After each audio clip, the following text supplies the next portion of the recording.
जय श्री कृष्ण जय जगन्नाथ। आज जो गीता अध्याय भितर को आपण मानक स्वागत करुछि। भगवानंकर सेतिकी कृपा आम उपरे अछि बोली आमे गीता पढ़ुचे, गीता शुणुचे। गीता भागवत पुराण शास्त्र उपरे आमे माने रुचि रखुचे।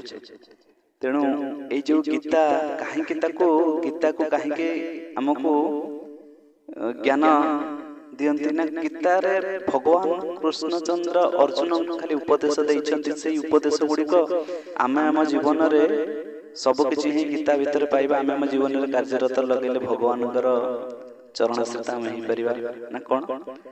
कोन काहे की किपरि केमिति केउ भली भाव रे ए सब विभिन्न प्रकार जो प्रश्नवाचक अछि चिन्ह बा प्रश्नवाचक तत्व ए सब गीता भीतर अच्छी। गीता श्रीमद् भगवत गीता जहाँ भगवान मुख निसृत से ग्रंथ भितर सबकि रही।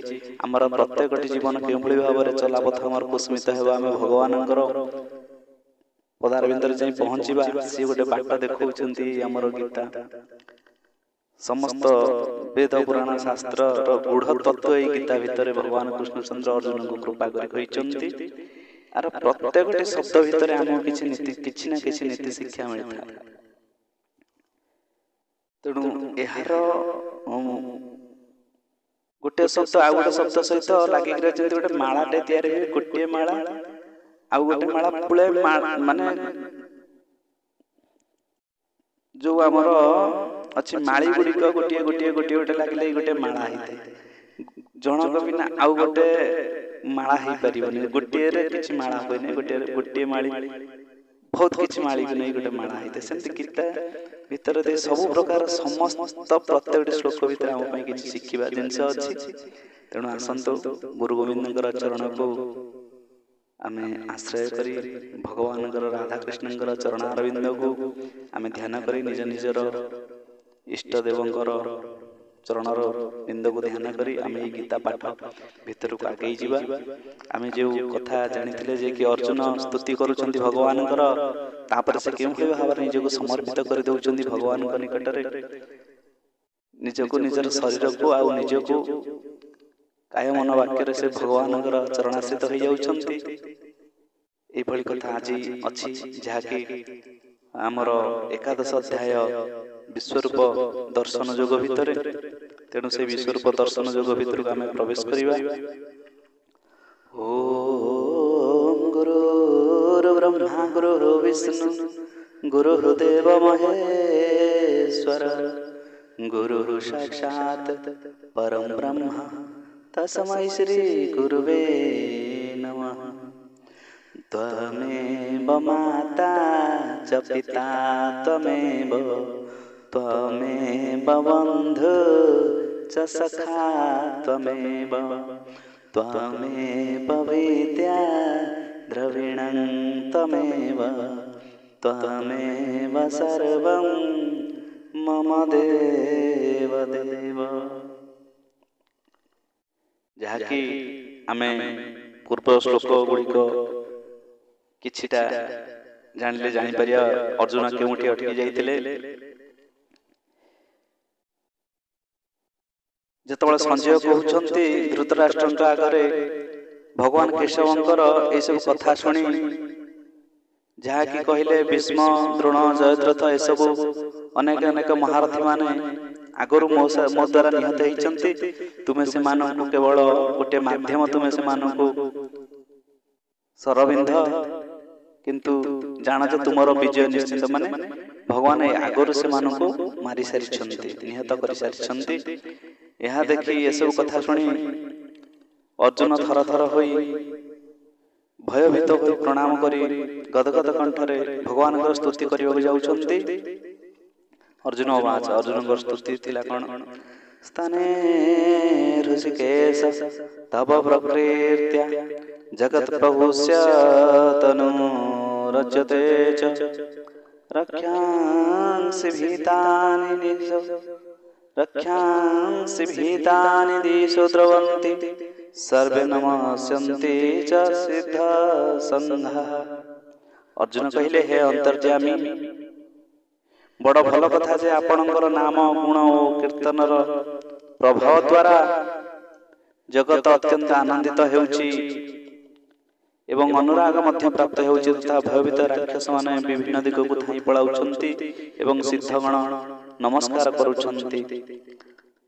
कस्माचते न नमरे महात्मन गरीयसे ब्रह्मणोपि अधिकर्त्रे अनंत देवेश जगन्निवास त्वमक्षरं सत्सतत परं जत्।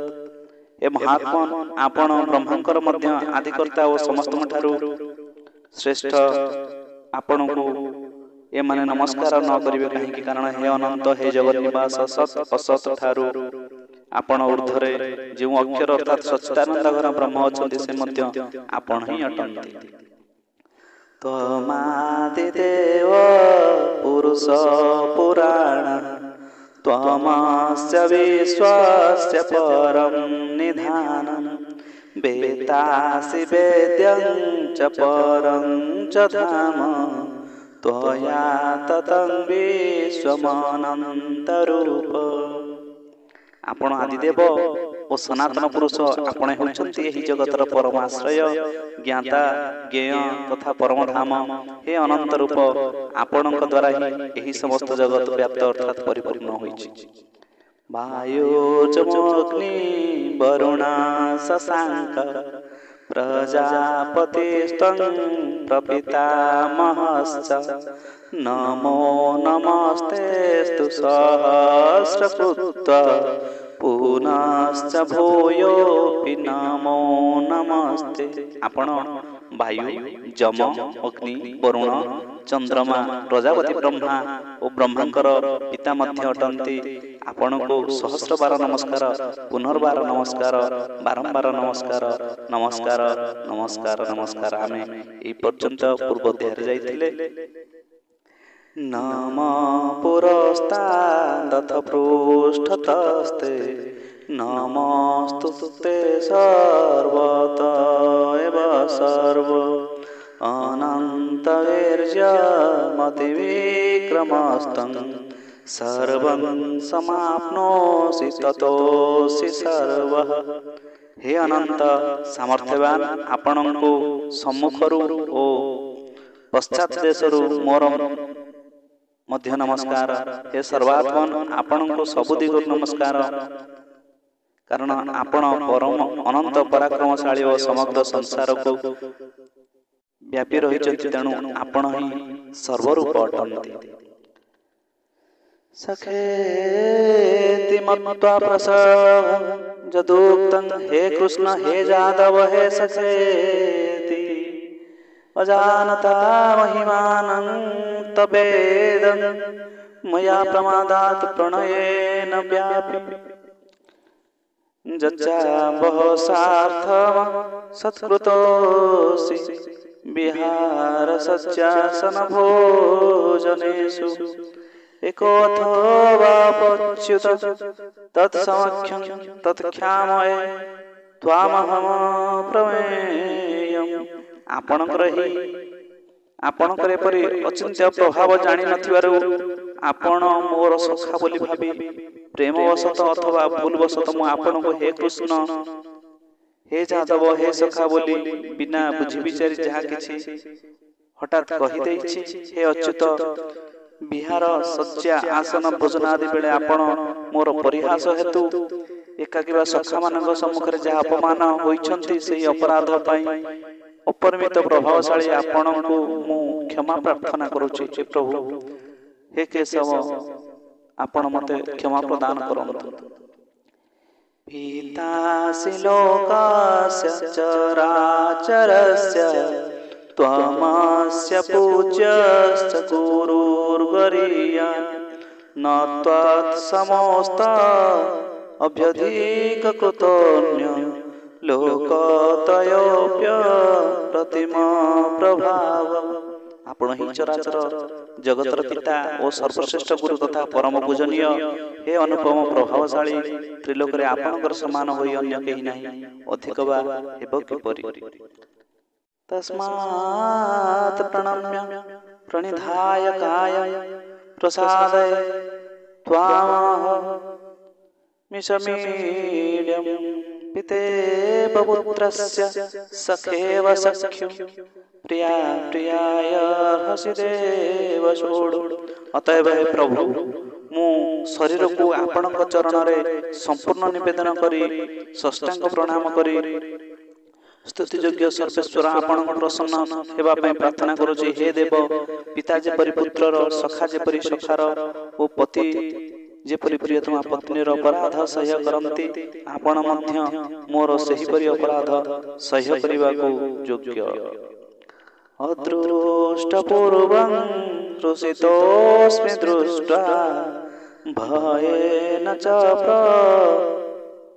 प्रव्यथितं मनो मे तदेव मे दर्शय देवरूपं प्रसीद देवेश जगन्निवास।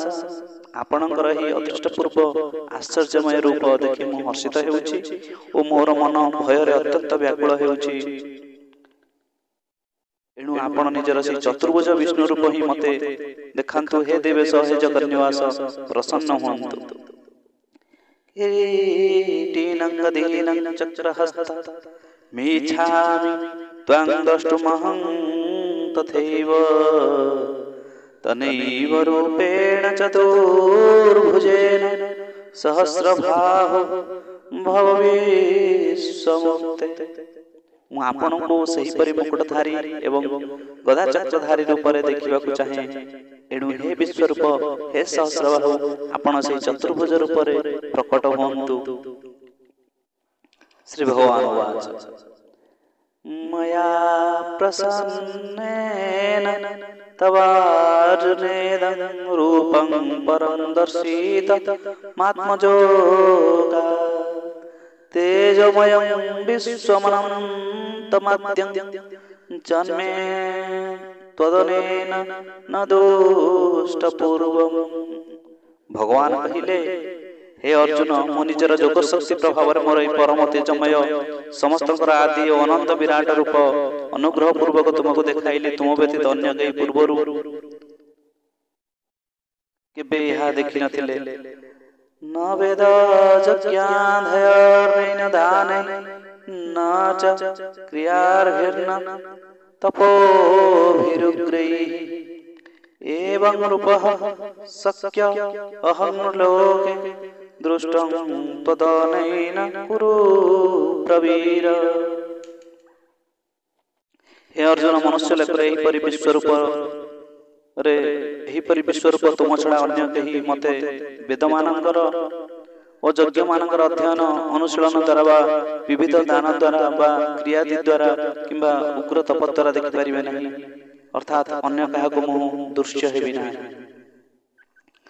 माते व्यथा माच विमूढ भाव दृष्ट्वा रूपं घोरमि दृढं ममेदं व्यपेत विप्रीतमना पुनस्तं तदेव मे रूपबीजं प्रपश्य। मोर एपरि विकराल रूप देखि तुमे व्याकुल हेबा उचित नुहे ओ मूढ़ भाव धरिबा मध्य उचित नुहे। तुमे निर्भय होई प्रसन्न मना होई मोर सेही शंख चक्र गदा पद्मधारी चतुर्भुज रूप पुनर्बार देख।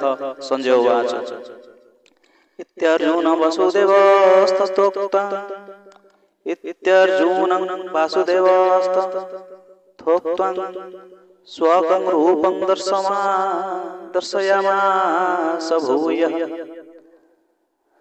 आश्वासयामास च भीतमनं वृत्त्वा पुनः सौम्य वपुर्महात्मा। संजय कहिले वसुदेव भगवान अर्जुन को एहिपरि कहि पुनर्बार निजर से चतुर्भुज रूप देखाइले ओ तदनंतर महात्मा श्री कृष्ण सौम्य मूर्ति होई भयभीत अर्जुन को आश्वासना देले। अर्जुन वाच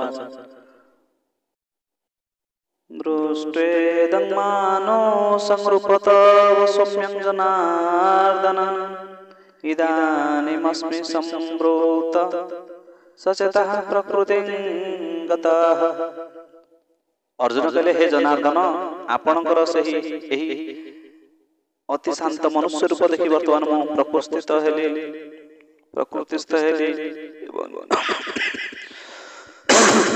ଏବଂ ନିଜର ସ୍ୱାଭାବିକ ସ୍ଥିତି ପାଇଗଲି, ଯେ କି ଭଗବାନଙ୍କର ଅର୍ଜୁନଙ୍କର ସେଇ ସୌମ୍ୟ ମୂର୍ତ୍ତି, ନାରାୟଣ ଚତୁର୍ଭୁଜ ରୂପଧାରୀ ମୂର୍ତ୍ତି, ଶାନ୍ତ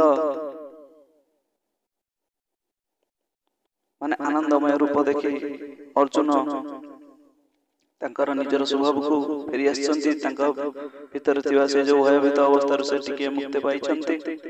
ତେଣୁ ଏହି ପର୍ଯ୍ୟନ୍ତ ଆଜି ଆମେ ଜାଣିବା, ଆଗାମୀ ଅଧ୍ୟାୟରେ ଆଉ କିଛି ଜାଣିବା, ଯାହାକି ଭଗବାନ କହିଛନ୍ତି। କଣ କହିଲେ? ଆଉ ଅଳ୍ପ କିଛି ଶ୍ଲୋକ ଅଛି, ତେଣୁ ଆଗାମୀ ଅଧ୍ୟାୟରେ ଆମେ ଆଉ କିଛି ଜାଣିବା। ଆଜି ପାଇଁ ଗୀତା ଜ୍ଞାନକୁ ଏଇଠି ଆମେ ରଖିବା। ଜୟ ଜଗନ୍ନାଥ, ଜୟ ଜଗନ୍ନାଥ, ଜୟ ଜଗନ୍ନାଥ।